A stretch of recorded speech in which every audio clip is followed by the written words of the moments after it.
चालू कर देते थे। उसके बाद कभी भी जब हम घर में हुआ करते थे और ऊपर से गड़गड़ाहट की आवाज आती थी, ऊपर से हवाई जहाज जाने की आवाज आती थी, तो दौड़े दौड़े खाना छोड़ के आते थे बाहर में और जोर से देखने लगते थे, चीखने लगते थे, चिल्लाने लगते थे। और जब पहली बार उस हवाई जहाज पे हमारी नजर जाती थी तो ऐसे खुशी जाहिर करते थे जैसे लगता था कि हम उस जहाज पे बैठ गए हों, वो Recording in जहाज। progress. तो हम सभी लोग उसके बाद जब अच्छे बंगले अच्छे मकान देखते थे तो इसको भी पाने की ललक होती थी, इसमें भी रहने की इच्छा होती थी, इस तरीके के सपने होते थे, इस तरीके के ख्वाब होते थे। Recording stopped. जब पैसे देखते थे तो पैसा को भी अचीव करने की ललक आ जाती थी, मुझे भी पैसा चाहिए, मुझे भी पैसा चाहिए। साथियों, एक कहावत है कि जब छोटे थे तो जोर से रोते थे अपनी पसंद की चीज को पाने के लिए, और जब बड़े से हो गए तो चुपके से रोते हैं अपनी पसंद की चीज को भूल जाने के लिए। यानी जब छोटे थे तो पापा मुझे चाहिए, पापा मुझे चाहिए, बाबूजी मुझे दिलाइए, मुझे दिलाइए, नंगिया जाते थे, रोने लग जाते थे, गिड़गिड़ाने लग जाते थे। उस दिन वो नहीं दिला पाए तो साथियों आज बड़े हो गए तो हमें कौन रोका है? ले लीजिए, जो हमें पसंद है बचपन की चीजें उसे हमें हासिल कर लेना चाहिए, ले लेना चाहिए। लेकिन साथियों आज बड़े हो गए तो चुपके से रोते हैं अपनी पसंद की चीज को भूल जाने के लिए।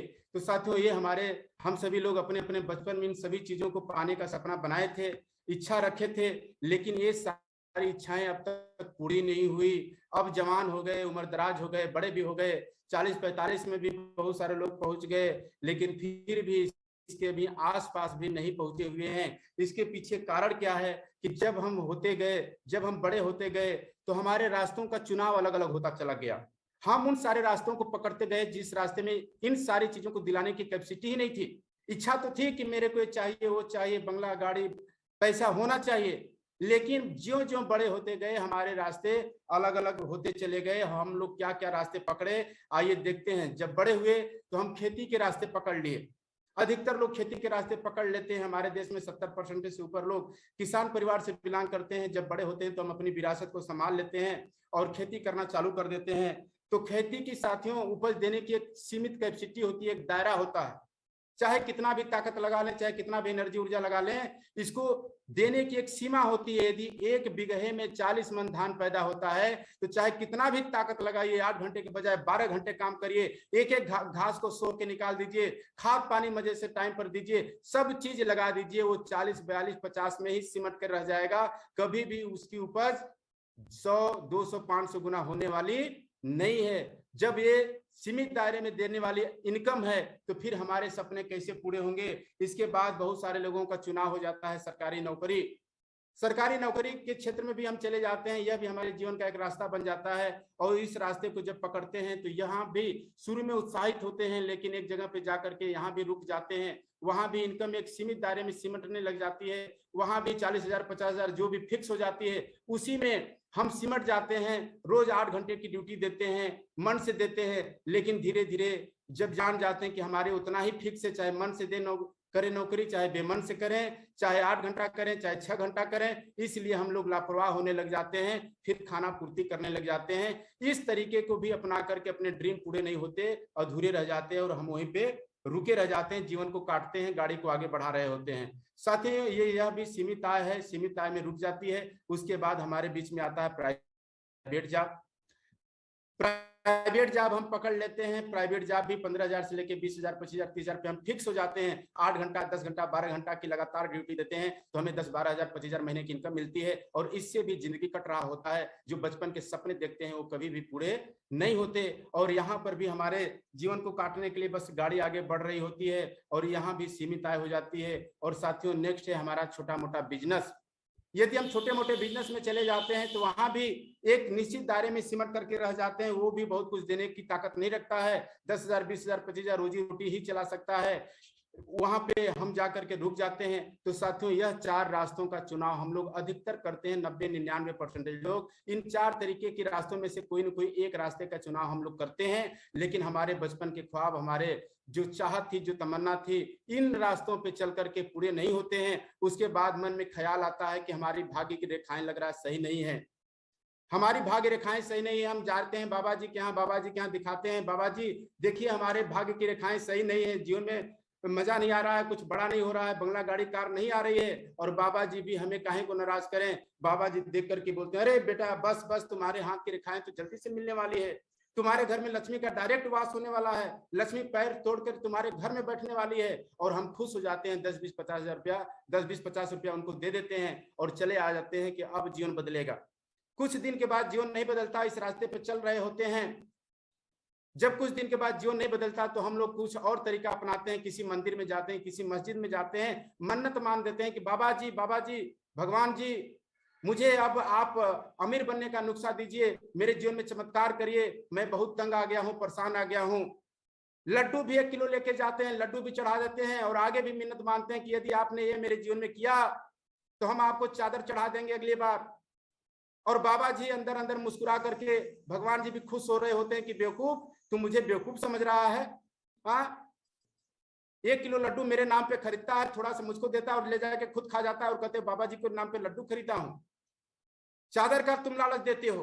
अरे तुम अपने रास्ते को बदले हो, रास्ते को, तुम पूरब जाने वाले रास्ता पकड़े हुए हो और हमसे कह रहे हो कि बाबा हम पश्चिम मुझे ले चलिए, भगवान जी मुझे पश्चिम वाले रास्ते पे ले जाइए। तो बाबा जी पश्चिम वाले रास्ते पे आपको ले जाने वाले नहीं है। पहले अपने रास्ते को बदलो, तब तुम्हारे जीवन बदलेंगे। तुम अब तक जो भी रास्ते पकड़े हो सीमित आय देने वाले हैं, एक जगह जाकर के रुक जाने वाले हैं। चाहे कितना भी ताकत लगा लो, 8 घंटे के बजाय 10 घंटा कर लो, 12 घंटा कर लो, तुम उससे आगे बाहर नहीं निकल सकते। उसका एक सीमा है, एक दायरा है, तुम्हें रास्ते बदलने पड़ेंगे। तो अब हम लोग फिर आते हैं। तो साथियों, रास्ते बदलने के लिए, हमें कामयाब होने के लिए एक प्लेटफॉर्म की जरूरत पड़ती है, एक ऐसे प्लेटफॉर्म की जो अनलिमिटेड देने की क्षमता रखता हो। भले उसकी शुरुआत 0 से होती हो, भले उसमें मेहनत संघर्ष करना पड़ता हो, लेकिन हम जहां भी जाना चाहें वो वहां तक हमें ले जाने की ताकत रखता हो। ऐसे प्लेटफॉर्म को पकड़ने की जरूरत है। और साथियों, जिंदगी में प्लेटफॉर्म का बहुत बड़ा रोल होता है। जिंदगी में प्लेटफॉर्म यदि सही समय पे एक व्यक्ति को मिल गया तो 0 से हीरो बना सकता है, फर्स्ट से अर्थ तक ले जा सकता है, उसको इतिहास के पन्नों में दर्ज कर सकता है। ऐसी ही कहानी आपके बीच में मैं शेयर कर रहा हूं। एक औरत जो भिखारी हुआ करती थी, वेस्ट बंगाल में पश्चिम बंगाल के रेलवे स्टेशन के सामने भीख मांगने का काम किया करती थी। कटोरा फैला करके गीत गाया करती थी। इसके गीत पे कोई खुश होकर के 5-10 रुपया दे दिया करता था। गरीबी के दलदल में इतनी फंस गई कि इसके जान पहचान वाले लोग भी इनसे दूरी बना लिए, यहां तक कि इनकी लड़की भी इनका साथ छोड़ करके भाग गई। ये जीवन को किसी तरीके से काट रही थी, कटोरा लेकर के बैठ जाती थी, गाना गाती थी और इसको कुछ पैसे मिल जाया करते थे।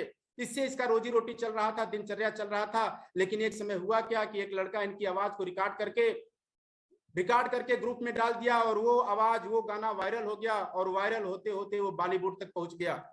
जब बॉलीवुड में पहुंचा तो वहां के कुछ जानकार लोगों ने इस आवाज की क्वालिटी को परखा, इसके कला को परखा, इनके अंदर की प्रतिभा को परखा और इनसे संपर्क बनाया। और इनको संपर्क बना करके इनको जो है बॉलीवुड में ले आए, थोड़ा ट्रेनिंग दिए, थोड़ी तैयारियां करवाए और उसके बाद गीत गवाए। और वो गीत की बोल थी, तेरी मेरी मेरी तेरी। यह गीत आते ही पूरा धूम मचा दिया। हर जगह ट्रक पे, टेम्पू पे, दुकानों में हर जगह बजने लगा। और देखते ही देखते यह रानू मंडल रातों रात चमक गई। साथियों, इनके पीछे मैं कहना क्या चाहता हूं कि जब ये पहली जगह पर थी तो वही आवाज थी, वही गला थी, वही हुनर था, वही प्रतिभा थी। लेकिन उसी आवाज, उसी गले, उसी प्रतिभा की कीमत 5-10 रुपया मिला करता था। लेकिन जो ही प्लेटफॉर्म चेंज हुआ, जो ही प्लेटफॉर्म बॉलीवुड का मिला, बॉलीवुड के प्लेटफॉर्म पे आते ही इनको उस गाने की कीमत जो दी गई वो 7 लाख रुपए थी। मैं यह बात सुनकर के हैरान हो गया कि क्या प्लेटफॉर्म में ताकत होती है। यदि हमारे अंदर हुनर हो, प्रतिभा हो, यदि उसका सही प्लेटफॉर्म ना मिले तो साथियों उसकी कीमत जीवन में नहीं मिल पाएगी। हमें अपने हुनर और प्रतिभा के साथ साथ जीवन में एक ऐसे प्लेटफॉर्म की भी जरूरत पड़ती है जो हमें ऊंचाइयों तक ले जा सके। और हमें भी एक ऐसे प्लेटफॉर्म की जरूरत है जो अनलिमिटेड देने की क्षमता रखता हो। और उसी प्लेटफॉर्म का नाम है साथियों आरसीएम बिजनेस। आरसीएम बिजनेस के माध्यम से हम अपने हुनर को उपयोग कर सकते हैं, अपने अंदर की छुपी हुई ताकत को बाहर ला सकते हैं। संघर्ष यहाँ करना पड़ेगा, समस्या यहाँ पर आएगी, लोगों का सामना करना पड़ेगा। लेकिन साथियों, कभी भी आरसीएम बिजनेस एक सीमित दायरे में सिमट करके नहीं रुकने वाला है। जहां आप जाना चाहते हैं, 1 लाख महीना पे जाना चाहते हैं, 1 लाख बात पे ले जाएगा, 2 लाख महीना जाना चाहते हैं 2 लाख ले जाएगा, 5 लाख ले जाएगा, 10 लाख ले जाएगा, जहां भी हम जाना चाहते हैं यह आरसीएम बिजनेस रूपी प्लेटफॉर्म हमें वहां ले जाएगा। बस डरना नहीं है, भागना नहीं है, कतराना नहीं है। इस प्लेटफॉर्म में वो ताकत है, वो खासियत है जिस प्लेटफॉर्म पे हम सभी लोग सवार हो चुके हैं। सभी लोग इस प्लेटफॉर्म पे आकर के सुबह की पाठशाला अटेंड करना चालू करती हैं और यही प्लेटफॉर्म हमें बहुत ऊंचाइयों तक साथियों ले जाएगा। बस एक ही चीज कहूंगा, गिरने से डरता है क्यों, मरने से डरता है क्यों, ठोकर तू जब तक ना खाएगा, पास किसी गम को जब तक ना बुलाएगा, जिंदगी है चीज क्या ना इसे जान पाएगा, रोता हुआ आया है रोता चला जाएगा। ए भाई, इस प्लेटफॉर्म को सभी लोगों को पकड़ना चाहिए साथियों। बहुत बहुत धन्यवाद। और आज मुझे 10 मिनट का सेशन मिला।